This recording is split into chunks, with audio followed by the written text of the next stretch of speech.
जिला ऐसा नहीं हुआ जहां पर 3 बार कथा पहुंची हो। श्री अमरजीत सिंह जी मेहता पंजाब क्रिकेट एसोसिएशन के अध्यक्ष एवं श्री पदमजीत सिंह जी मेहता मेयर भटिंडा पंजाब से, जिनका अथक प्रयास ये पवित्र कथा के लिए रहा। एक बार श्री अमरजीत सिंह मेहता जी के लिए, श्री पदमजीत सिंह मेहता जी के लिए और पूरे परिवार के लिए जोरदार ताली की गर्जना। जो तीसरी बार कथा भटिंडा पंजाब में पहुंची है। अमरजीत जी आपको बहुत बहुत साधुवाद। कोई जिला ऐसा नहीं है जहां पर 3 बार शिव महापुराण की कथा पहुंची, पर भटिंडा पंजाब का पहला ऐसा क्षेत्र है जहां तीसरी बार कथा पंजाब की इस भटिंडा क्षेत्र में पहुंची। और ये सभी भटिंडा वासियों का प्यार है, प्रेम है। आप लोग, और केवल आप लोगों का ही नहीं, कल हमारी बात चल रही थी तो हम यहाँ से जब गए तो श्री अमरजीत सिंह जी मेहता जी की धर्मपत्नी श्रीमती मेहता कल कह रही थी कि गुरुजी कथा इस वर्ष थोड़ी सी लेट हुई तो हमारे मन को अच्छा नहीं लग रहा था कि कथा क्यों लेट हुई। इसको कहते हैं शिव जी के प्रति प्रेम, वात्सल्यता, करुणा, स्नेह। एक मानव का देह, मानव का शरीर, और उस शरीर से कुछ थोड़ा भी भगवत नाम हो जाए, गुरु की वाणी कानों में पड़ जाए, गुरुद्वारे जाकर ये मत्था साहिब के चरणों में झुक जाए, मंदिर शिवालय जाकर ये मत्था शिव के चरणों में झुक जाए, तो समझ लेना कि हमारा जीवन सार्थक हो गया।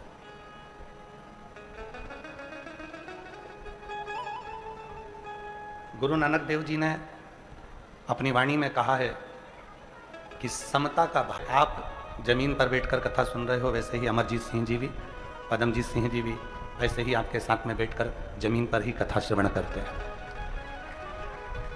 कभी गुरु नानक देव जी की वाणी का स्मरण करें। लंगर चखने वाला चाहे बड़ा हो चाहे छोटा हो, उसका समर्पण गुरु की वाणी पर होना चाहिए। भजन करने वाला छोटा है कि बड़ा है, उसका समर्पण गुरु की वाणी पर होना चाहिए। एक संगत जब कहीं जाती है, सत्संग करती है, तो वो संगत केवल एक ही चीज जानती है कि हमें परमात्मा का भजन कैसे करना है, स्मरण कैसे करना। उस संगत को ये मतलब नहीं रहता कि हमको क्या भोजन मिला, क्या पानी मिला, कैसी रहने की व्यवस्था मिली, क्या मिला और क्या नहीं मिला। शिव महापुराण की कथा करते करते 30 वर्ष हमको भी हो गए, और इन 30 सालों में देखा है जो भी शिव भक्त शिव महापुराण की कथा को श्रवण करने के लिए आते हैं, जो असली श्रोता होते हैं, कथा सुनने वाले होते हैं, वो कभी भी किसी यजमान से, मीडिया से या कोई माइक लगाकर पूछे उससे भी ये नहीं कहते कि यहाँ पर क्या कमी है। हमेशा एक ही बात कहते हैं कि पूरी व्यवस्था है और हमको बाबा की कृपा है, यहाँ कोई कमी नहीं है। एक ही बात उनके मुख से निकल, मतलब संगत से मालूम पड़ जाता है कि ये संगत कैसी है, उसका ईश्वर के प्रति भाव कितना है, उसका स्मरण कितना, उसकी भक्ति कितनी है। कई मीडिया वाले पहुंचते हैं माइक ले लेकर, आप बताओ यहाँ कैसी व्यवस्था है, आपको कोई लाभ हुआ कि नहीं हुआ, क्यों आए हो, इतनी गर्मी में कैसे पहुँचे हो। जब आप अपना अनुभव उन मीडिया वालों को बताते हो कि बाबा ने हमारे ऊपर ये कृपा करी है, शिव जी ने हमको यहाँ बुलाया है, और व्यवस्था करने वाला कोई दूसरा नहीं, स्वयं देव अधिदेव महादेव है जो व्यवस्था करता है। आप और हम नहीं, आपके और हमारे बस का कुछ भी नहीं। तेरी कृपा बिना ये एक भी लेते हैं श्वास तेरी कृपा से तनु तनु। बखान क्या करूं मैं लाखों के ढेर का, चपटी भगोत में खजाना कुबेर का। ये गंगाधार मुक्ति द्वार ओमकार तू, बोले ओमकार तू।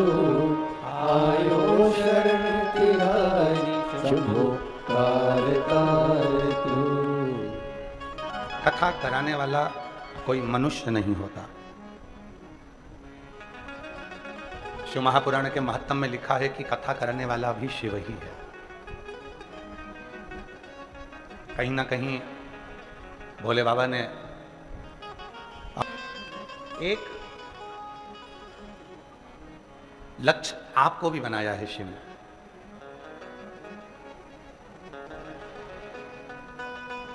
एक बीच का सूत्र आपको भी बनाया है शिव ने। लिखा शिव महापुराण की कथा में, तुमरुका जी चंचुला देवी से कहते हैं, जब कोई शंकर की कथा सुनकर जाता है, उसके मुख का दर्शन जो जो करता है, अधोगति में अगर उस जिस मार्ग से शिव पुराण की कथा सुनकर जाने वाला व्यक्ति जिस मार्ग से जा रहा हो, उस मार्ग में अगर कोई अधोगति में मर भी गया हो, किसी के प्राण छूट गए हों, कोई गर्भस्थ मर गया हो, कोई गर्भ से शांत हो गया हो, कोई अचानक एक्सीडेंट में चला गया हो, और वो जीवात्मा भी अगर भटक रही होती है, तो जो कथा श्रवण कर कर जा रहा होता है, उसके शरीर की तरंग से वो जीवात्मा तर जाती है। उसको पिंड की भी जरूरत नहीं पड़ती, पिंड की भी जरूरत नहीं। ये कथा मानव के जीवन की व्यथा को मिटाने वाली। 3 क्रम है शिव महापुराण का। शिव महापुराण की कथा 3 बातों को मार्गदर्शन करती है। पहला, शिव को 1 लोटा जल चढ़ाओ, बन सके शिव की पूजन करो, साधना करो। कई लोग कहते हैं कि हम अगर घर में शंकर जी का शिवलिंग लाकर रख लेंगे, तो हम अगर बाहर गए, शिवलिंग घर में रह गया, कोई पूजन करे ना करे तो उसका दोष लगेगा। शिव महापुराण ने स्पष्ट कह दिया, घर के अंदर अगर आपने शिवलिंग लाकर रखा है, कोई शिवलिंग तुम्हारे घर के अंदर रखा है, तुम 2 महीना, 4 महीना, 6 महीना कहीं बाहर भी चले गए, 15 दिन भी चले गए, तुमने शिव जी पे जल नहीं भी चढ़ाया, तुमने शंकर जी की पूजन नहीं भी करी, अगर एक चावल का दाना या एक बेलपत्र शंकर के शिवलिंग पर चढ़ाकर तुम चले जाते हो, भले 8 दिन में आओ, 15 दिन में आओ, 20 दिन में आओ, 1 महीने में आओ, 6 महीने में आओ, तो भी तुमको कोई दोष नहीं लगता। शिव करुणा ही करते हैं और तुम्हारे घर की रक्षा ही करते हैं।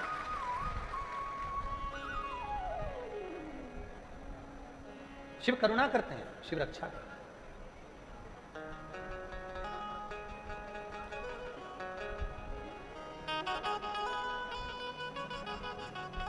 हम अगर शंकर जी पे जल नहीं चढ़ा पाए 15 दिन, 20 दिन, कई माताएं कहती हैं कि हमारा रजोधर्म आ जाता है, रजस्वला हो जाती हैं, हम 8-10 दिन काम नहीं कर पाती हैं, 4-6 दिन तक, तो शिव जी दोष तो नहीं देंगे? नहीं।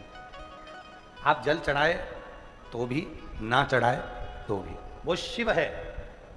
पिता कभी अपने बच्चों को अपशब्द नहीं करता, और मान लो गुस्से में आकर अपशब्द कह भी देता है, तो पिता अंदर से उसको बद्दुआ नहीं देता, वो दुआ ही देता है कि जैसा भी है मेरा है, मेरा है।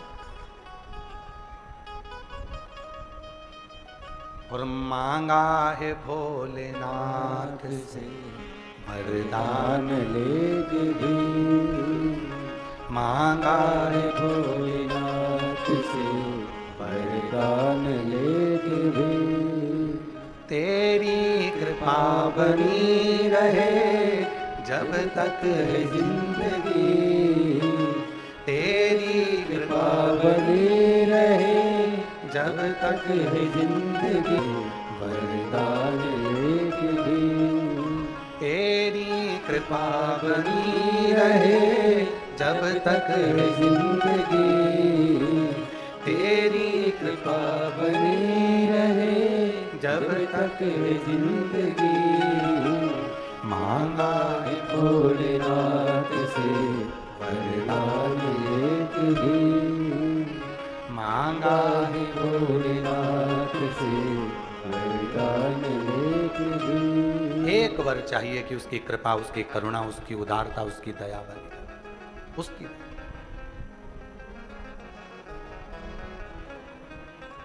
भगवान शंकर तुम्हारी जाति नहीं देखेगा, ब्राह्मण हो, क्षत्रिय हो, वैश्य हो, शूद्र हो। शिव जी तुम्हारा वर्ण नहीं देखेगा, शिव जी तुम्हारा शरीर नहीं देखेगा, शिव जी तुम्हारा धन और वैभव भी नहीं देखेगा, शिव जी तुम्हारी पूंजी और संपदा भी नहीं देखेगा। शिव अगर कुछ देखेगा तो निर्मल मन सो मोहि पावा, और मोहि छल छिद्र कपट ना भावा। केवल तुम्हारा हृदय मन, केवल मन ही देखेगा, केवल मन, मन के सिवा कुछ नहीं। और मन के सिवा उसको चाहिए भी क्या? शिव महापुराण की कथा कहती है, एक लोटा जल, आवाज नहीं आई, जम के बोलो, एक लोटा जल, बोल बम का नारा है, श्री शिवाय। शिव महापुराण में ये नहीं कहा कि एक लोटा जल की जगह ये नहीं कहा कि तुमको 1 लीटर दूध चढ़ाना पड़ेगा, 5 लीटर दूध चढ़ाना पड़ेगा, 1 किलो दही चढ़ाना पड़ेगा, 25 किलो शक्कर चढ़ाना पड़ेगी, तुमको ये चढ़ाना, ना ना ना। जब तुम्हारी दुख की घड़ी आए बस दौड़ पड़ो, 1 लोटा जल भरा, शिव के मंदिर में पहुंच गए, शिवालय में पहुंच गए। शंकर का मंदिर पास में नहीं है तो अपने घर में जो शंकर जी का शिवलिंग है उस पर जल चढ़ा दिया, बस इतना करा और हमें सुख मिला। यहाँ शिव को बहुत आडंबर की जरूरत नहीं पड़ती, यहाँ शिव को बहुत दिखावे की जरूरत नहीं पड़ती। दौड़े, एक पत्र है, अच्छा है, देखो।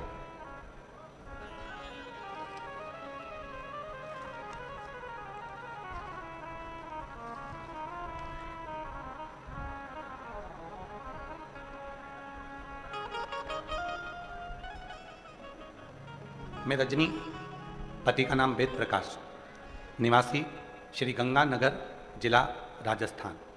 पत्र को एलईडी पर पढ़ सकते हो, और कहीं बैठी हों तो हाथ हिला सकती हैं और आ सकती हैं। मैं रजनी, पति का नाम देव प्रकाश, निवासी श्री गंगानगर, जिला राजस्थान की हूँ। गुरुजी आप ही हैं, आ जाओ, आ जाइए। गुरुजी मैं क्या कहूँ, मेरे भोले बाबा का गुरुजी मेरी लड़की राधिका जी, जो केवल 7 साल की है, जो कि जन्म टाइम से डॉक्टर ने लीवर खराब बता दिया था। धीरे धीरे गुरुजी डॉक्टर ने मेरी लड़की को, जब वो बड़ी होती चली गई तो उसका लीवर और खराब हो गया। आखिरी में डॉक्टर ने खाना पीना सब मना कर दिया था। पिछले साल की लड़की का अगर मैं बच्चादानी निकलवा दूं तो आने वाले समय में फिर इसका विवाह कैसे हो? गुरुदेव मन में बहुत दुख हुआ। गुरुजी हम इतने दुखी हो गए कि ऑपरेशन कराएं कि ना कराएं। ऑपरेशन कराने का डॉक्टर बोल रहा है कि जरूरी है, ऑपरेशन नहीं कराओगे तो और तकलीफ होगी, और ऑपरेशन कराऊं तो बच्चादानी भी निकालना पड़ेगी, और लड़की की उम्र केवल 7 साल है। अब करूं तो करूं क्या? गुरुजी मैं बहुत परेशान हो गई, दिन रात रोने लगी, मैं दिन रात रोने लगी। फिर मैंने टीवी पर, आस्था चैनल पर आपकी कथा सुनी, जो पंजाब भटिंडा में 10/3/2025 को चल रही थी। गुरुजी उसी समय मैं अपनी बेटी को लेकर पंडाल में पहुंच गई। गुरुदेव मुझे नहीं मालूम था, मैं भटिंडा पहली बार आई थी गंगानगर से। अपनी लड़की को लेकर आस्था चैनल पर कथा सुनते सुनते मैं भटिंडा पहुंच गई। भटिंडा के पंडाल में मैं बैठ गई, अपनी लड़की को बिठा लिया, कथा सुनाई। वहाँ आप कहते हो कि कथा के पंडाल में जो मांगो वो मिलता है। मैं अपनी बेटी राधिका को उसके पेट पर और उसके शरीर पर कथा पंडाल की मिट्टी लगाती रही, साथ साथ मैंने उसको कथा सुनाई। एक पंडाल नहीं गुरुजी, मैं 4 पंडाल में उसको लेकर पहुंच गई, और बाबा की ऐसी कृपा हुई, आज मैं भटिंडा के ही कथा में धन्यवाद देने के लिए आई हूँ। डॉक्टर ने कह दिया लीवर काम करने लगा, अब ऑपरेशन की जरूरत नहीं है, मेरी बेटी पूरी ठीक हो गई है। गुरुदेव आज मैं बाबा को धन्यवाद देने के लिए आई हूँ, सारी रिपोर्ट नॉर्मल आ गई। अब मेरी बेटी का न बच्चेदानी निकालना है, ना ऑपरेशन करना है, और लीवर भी काम करने लगा। मैं प्रणाम करती हूँ। एक पत्र और बड़ा सुंदर है, देखिए कितना सुंदर पत्र, जरा पत्र को पढ़ा करो आप लोग भी साथ में। मेरा नाम भूमिका है, मैं सुरतगढ़ के जिला गंगानगर से हूँ। कहीं बैठी हूँ तो हाथ हिला सकती हैं। मेरा नाम भूमिका है, मैं सूरतगढ़ के जिला गंगानगर से आई हूँ, कहीं बैठी हो तो आ सकती हैं। गुरुजी, एक लोटे जल का मैं महिमा का क्या गुणगान करूं? मुझे लंबे समय से सोरायसिस की बीमारी थी। मैंने 2025 में सिरसा की कथा पंडाल में सुनी। उसके बाद में सीहोर गई, वहां जाकर कंकर शंकर का पूजन किया और कंकर शंकर घर लेकर आई।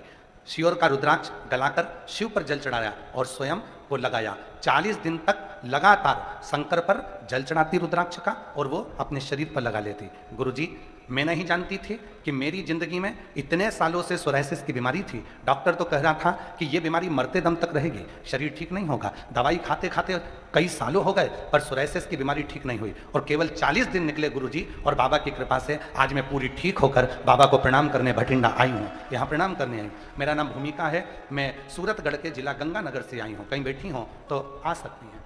शिव तत्व किसको कहते हैं?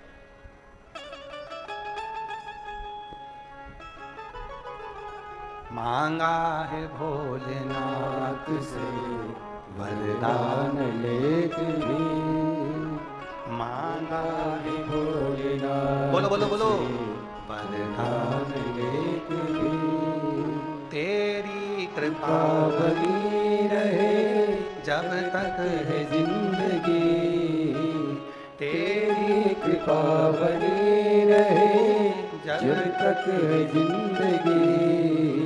मांगा है भोलेनाथ से वरदान लेके भी, मांगा है भोलेनाथ से वरदान लेके भी, तेरी कृपा बनी रहे जब तक है जिनाथ से वरदान लेके भी। मांगा है भोलेनाथ से वरदान लेके भी,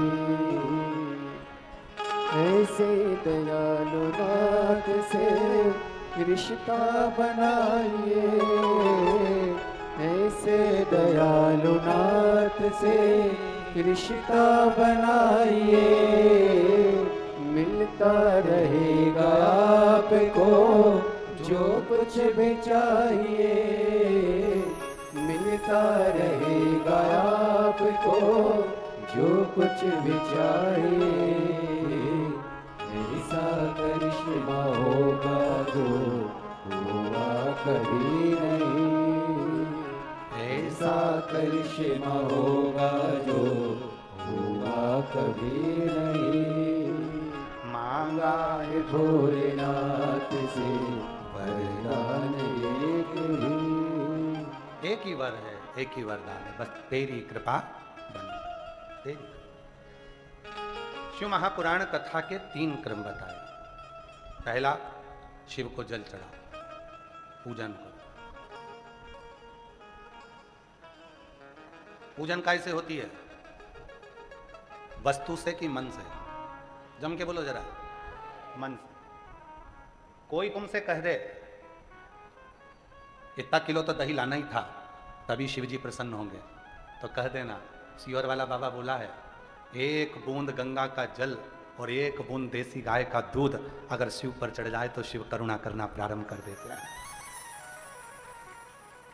फिर वो बोले गंगा का जल कहाँ है, तो उसको उत्तर देना मेरे घर का जल लाई हूं, 1 लोटा। शिव के मस्तक पर चढ़कर भगवान नारायण के चरण का जल गंगा जल बन जाता है, तो मेरे घर से लाया हुआ जल जब शिव पर चढ़ेगा तो वो भी गंगा जल ही बन जाएगा। भगवान नारायण के चरण का जल जब शिव की जटा में आया तो गंगा जल बन गए। तो मेरे भी घर का जल आएगा, शिव को चढ़ेगा तो वो भी तो गंगा जल बन जाएगा, वो भी तो गंगा जल। कई लोग जो विरोध करने वाले होते हैं, जो कथा की बातों को काटने वाले होते हैं, वो वीडियो बना बना के डालते हैं कि शिव जी पे चढ़ा हुआ जल मत पीना। तो फिर लिख कर जाना कि मरते समय गंगा जल भी मत पीना, क्योंकि वो भी तो शिव जी पे चढ़ा हुआ है। जो लोग कहते हैं शिव जी पे चढ़ा हुआ जल मत पीना, नहीं तो ये पाप लग जाएगा, दोष लग जाएगा। अरे भाई, तो फिर लिख दे गंगा जल भी शंकर जी पे चढ़ा हुआ है, मरते समय पिला मत देना। जो ऐसा बोलते हैं उनको, गंगा जल भी तो शिव पे चढ़ा हुआ है। अगर हम भगवान शंकर पर चढ़े हुए जल को पीते हैं तो 3 कायिक, वाचिक, मानसिक 3 पापों से मुक्त हो जाते हैं और शिव की शरणागति हमको प्राप्त हो जाती है।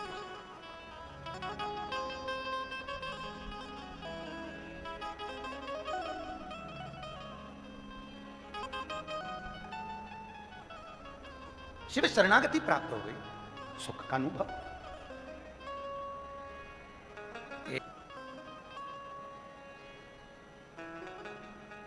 इसी कलिका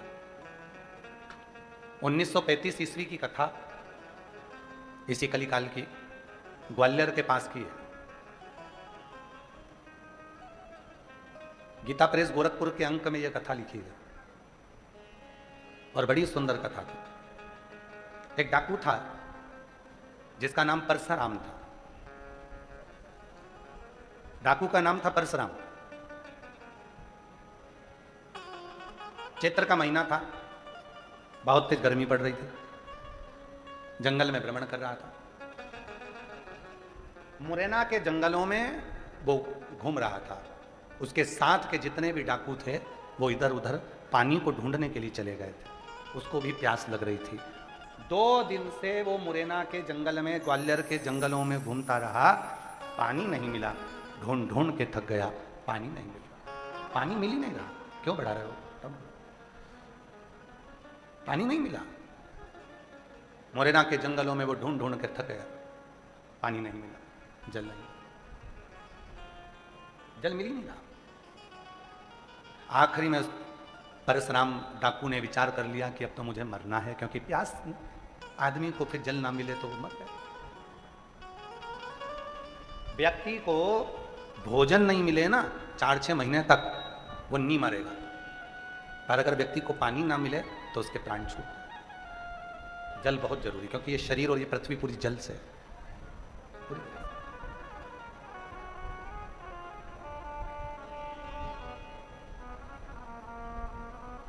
अगर सही समय पर व्यक्ति सही जल पीना प्रारंभ कर दे, रोज पानी पीना प्रारंभ कर दे, ज्यादा से ज्यादा शरीर में पानी जाना प्रारंभ कर दे, तो आधे से ज्यादा बीमारी तो समाप्त ही हो जाए। पर इतने आलसी लोग हो गए हैं कि पानी जब तक कोई दिखता नहीं है और किसी से मंगवाते नहीं है तब तक पीते भी नहीं, उठ के रसोई घर तक नहीं जाते। इतने आलसी बैठे रहेंगे, इंतजार करते रहेंगे, आन दो कोई आएगा तो मैं पानी मंगवा लूंगी, नहीं तो मोबाइल तो चला ही रहे थे। और फिर इंतजार करते करते कहीं का आया, फिर आवाज लगाया, बहन से कहा पानी ला दे। बहन बोली तू नहीं जा सकता। अच्छा, दुनिया की सबसे अच्छी लड़ाई बहन भाई की लड़ाई है, दुनिया की सबसे अच्छी लड़ाई।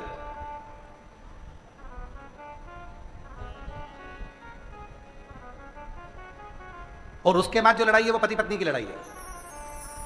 और ये पति पत्नी की लड़ाई तुम्हारी नहीं है, ये तो मां पार्वती जी ने शिव जी से 2 वर मांगे थे। शंकर भगवान से पार्वती जी ने 2 वर काशी में मांगे थे। शिव जी ने कहा मांग पार्वती क्या चाहिए? पार्वती ने कहा मुझे 2 वर चाहिए। एक वर ये, काशी में जो मरेगा उसको तारक मंत्र तुमको देना पड़ेगा, उसके कानों में गुरु मंत्र देना पड़ेगा। भगवान शंकर ने पार्वती को वचन दे दिया, जो काशी में मरेगा उसके कान में गुरु मंत्र मैं दूंगा। दूसरा वर पार्वती जी ने मांगा कि पति पत्नी में कितना भी झगड़ा हो, उनका आपस में प्रेम बहुत बढ़े, ये वर दे दीजिए। तो शिव जी ने वर दे दिया, वर दे दिया। इसलिए पति पत्नी का थोड़ा बहुत झगड़ा होना जरूरी है। वो झगड़ा करेंगे, प्रेम बढ़ेगा। पर इतना झगड़ा मत करना कि वो मायके और तुम्हारे, इतना झगड़ा भी नहीं, इतना झगड़ा भी नहीं होना चाहिए। और नहीं तो मालूम पड़े वो क्या कर रहे हो? पति बोला पैसे जोड़ रहा हूं। पत्नी खुश होकर बोली मुझे मालूम था, मेरा बर्थडे आ रहा है ना, उसके लिए जोड़ रहे हो। पति बोला नीरी पगली, 500 का नोट फट गया था तो जोड़ रहा हूं, नोट फट गया इसलिए।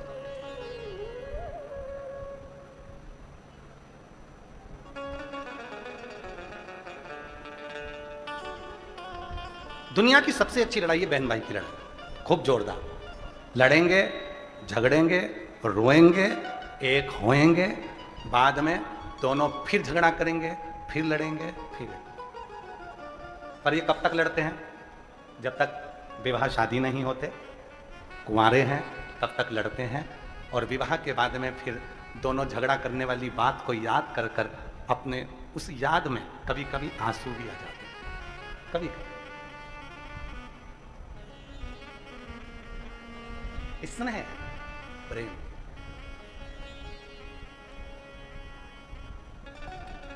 और यही वात्सल्यता है, यही स्नेह है।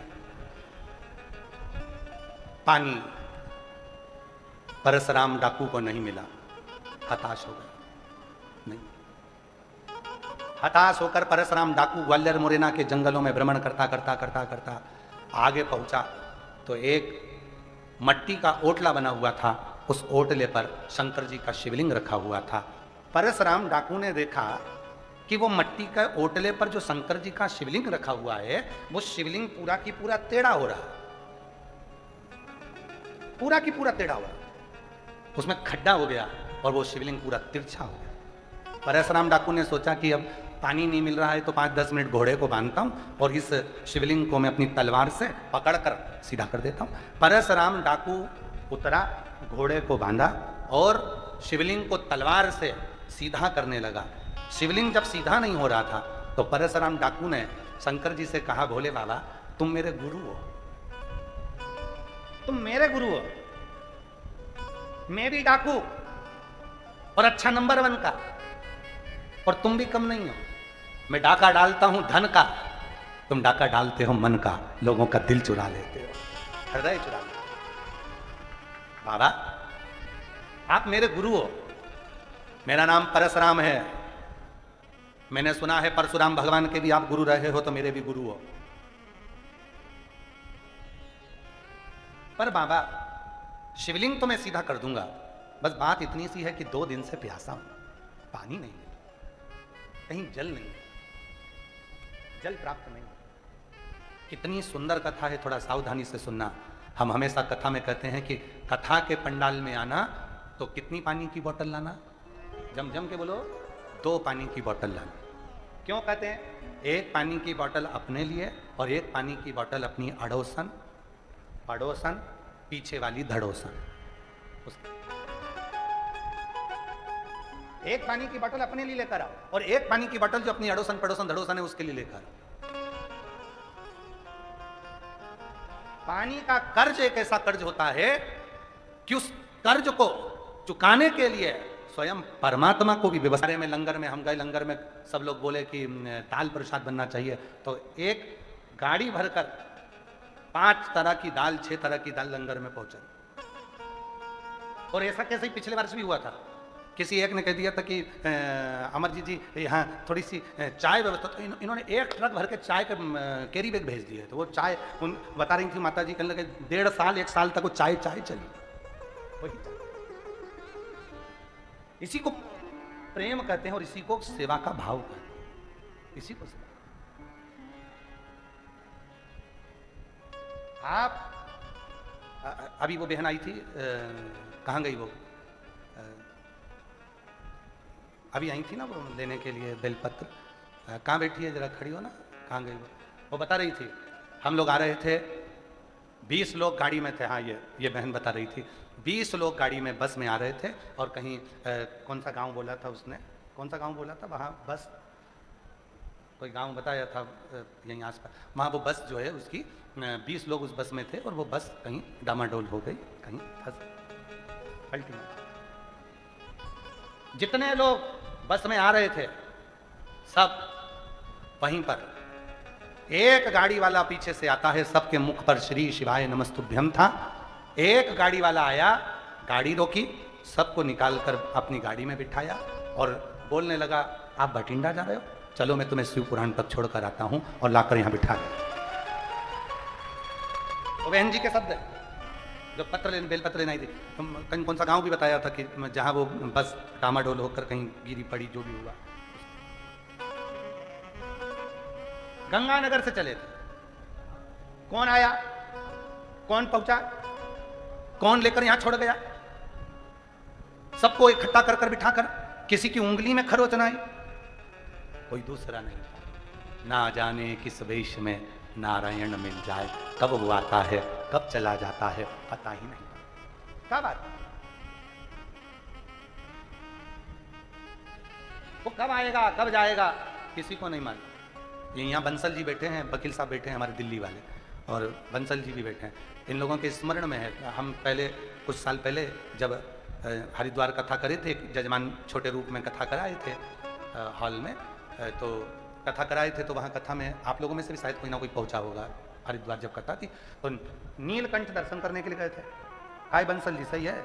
तो नीलकंठ दर्शन करने के लिए गए थे। नीलकंठ दर्शन कर कर आ रहे थे और जो ड्राइवर था उसको आ गई झपकी, और झपकी आने पर ड्राइवर की ना जाने कैसी झपकी लगी और वो गाड़ी पत्थर से टकराई। इधर तो गंगा जी बह रही थी, इधर पहाड़ था, और वो गाड़ी पत्थर से टकरा कर 1 राउंड 2 राउंड और तीसरा राउंड लेने ही वाली थी। इतनी देर में वो 2 बार हिलकर वहीं गंगा के बिल्कुल पास में गिरने के पहले ही वो गाड़ी उल्टी की उल्टी रह गई। आशीष भी सब उसी में। और सुध नहीं, क्या हुआ, एक पति पत्नी का जोड़ा आया, इतने सुंदर पति पत्नी, इतने सुंदर। पीली साड़ी एक मां पहनी हुई थी, पति एक सुंदर सा कुर्ता पहना हुआ था, मस्तक पर त्रिपुंड सफेद लगा हुआ था, पत्नी की नासिका पर से लेकर सिर तक त्रिपुंड लगा हुआ था, और बड़े सुंदर रुद्राक्ष की माला गले में डली थी, बड़ी सी नथनी थी। और वो माँ और वो पिता दोनों हाथ पकड़कर हमसे कहते हैं, लाओ हम तुम्हें बाहर निकाल देते हैं। बाहर निकालकर बिठाकर कहाँ चले जाते हैं पता ही नहीं।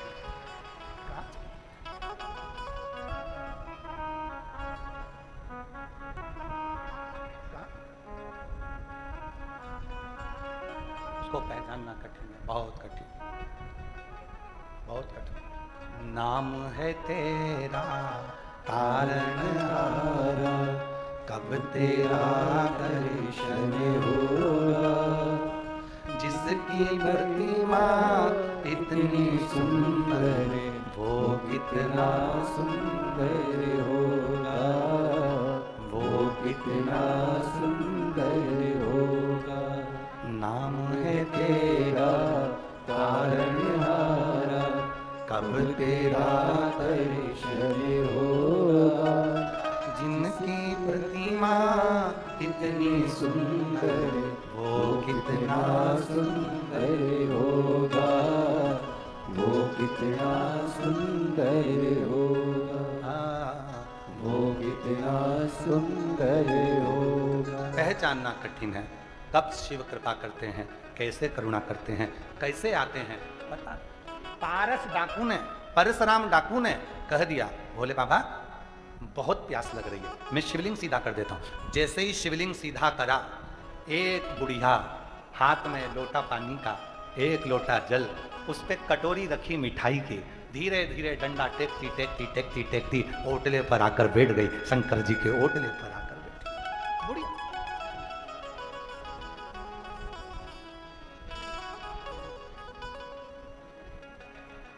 डंडा टेकते टेकते वो आई और ओटले पर आकर बैठ गई। बेटी, परशुराम डाकू को थोड़ा सा डर लगा, क्या पता कौन है। परशुराम डाकू ने पूछा, तुम कौन हो? पास के गांव में रहती हूं। अच्छा, यहां क्यों आई हो? शिव जी को 1 लोटा जल चढ़ाने आई। अच्छा, इतनी दूर क्यों आई? वहीं गांव में क्यों नहीं चढ़ा लिया? मेरा बेटा था, नर्मदा जी नहाने गया था, वहां से ये शिवलिंग लेकर आया था, एक ओटला बनाकर उसने यहां रख दिया था। वही आता था, पूजा करता था। एक बीमारी आ गई हमारे गांव में, मेरा बेटा भी मर गया, बहू भी मर गई, उसका लड़का भी मर गया, बस एक लड़की उसकी है, चंपा उसका नाम है, वो मेरे पास में रहती है, चंपा रहती है। अच्छा, अब वो नहीं है ना, तो कभी कभी जल चढ़ाने के लिए मैं आ जाती हूं। मां, चढ़ाओ जल शिव जी को। बूढ़ी मां ने कहा, मुझे ऐसा लगता है कि तुमको प्यास लगी है, जल तो मैं बाद में आकर चढ़ा दूंगी, लो तुम पानी पी लो। 1 लोटा जल बूढ़ी मां ने परशुराम डाकू को दिया, मीठे की कटोरी दे दी। परशुराम डाकू ने मिठाई खाई, पानी पी गया, और पानी जो पिया तो परशुराम डाकू की आंख में जल भरकर महादेव से कहता है, मैंने तो तुझसे कहा था कि प्यास लगी है, और जल बुढ़िया आई, पर बेटा नहीं है। बहू नहीं है, कोई कमाने वाला नहीं है, घर में कुछ भी नहीं है, मेरे को पूरे गांव में जाकर थोड़ा थोड़ा सा मांगना पड़ेगा, तब तो मेरी बेटी का ब्याह होगा। परशुराम डाकू ने कहा, मां तेरा एक लोटा जल पिया है, मैंने अपने गुरु के मुख से सुना था, एक लोटा जल जब शंकर जी के ऊपर चढ़ता है, शंकर भगवान उस जल चढ़ाने वाले के कर्जदार हो जाते हैं और कर्जा चुकाने उसके घर जरूर जाते हैं। पहले हम लोग एक गलती करते थे, मंदिर में से पानी भरकर मंदिर में चढ़ाते थे। बोलो बोलो, सही है कि गलत है? मंदिर का ही लोटा, मंदिर का ही पानी मंदिर में शिव जी को चढ़ाते थे, तो शिव जी हमारे कर्जदार नहीं बनते थे। जब से हमने अपने घर का जल एक लोटा भरकर शिव जी को चढ़ाना प्रारंभ करा, शिव पुराण कहती है तुम्हारे घर का जल लेकर शिव कर्जदार हो जाते हैं तुम्हारे। इसलिए कहते हैं एक लोटा जल सारी समस्या का हल। तुम्हारे घर का जल शिव को मिलता है, शिव तुम्हारे कर्जदार होते हैं, तो तुम्हारा कर्जा चुकाने के लिए महादेव 3 महीने में तुम्हारे दरवाजे पर आकर तुम्हें सुख प्रदान करना प्रारंभ कर देते। सुख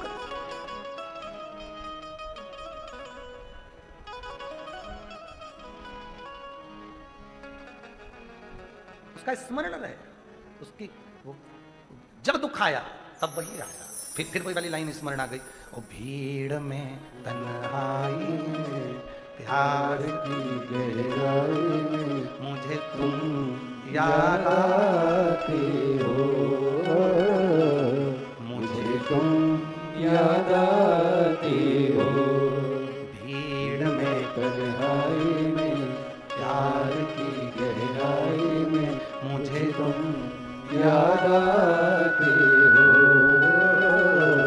मुझे तुम याद आते हो, भोले तुम याद आते हो, भोले तुम याद आते हो। दुख आया वो याद आया, वो याद आया।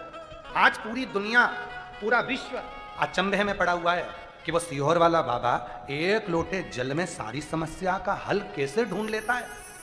सीहोर वाला बाबा नहीं, ये हमारे शास्त्र कहते हैं, जब हम किसी के घर का एक गिलास पानी पीते हैं तो हम उसके कर्जा चुकाने के लिए हकदार बन जाते हैं। कर्जा तो तुम रोज शिव जी को एक लोटा जल दे रही हो, तो क्या शिव कर्जा नहीं चुकाएंगे? क्या तुम्हारे दरवाजे पर आकर तुम्हारा दुख नहीं मिटाएंगे? आएगा, वो आएगा, जरूर आएगा, जरूर आएगा।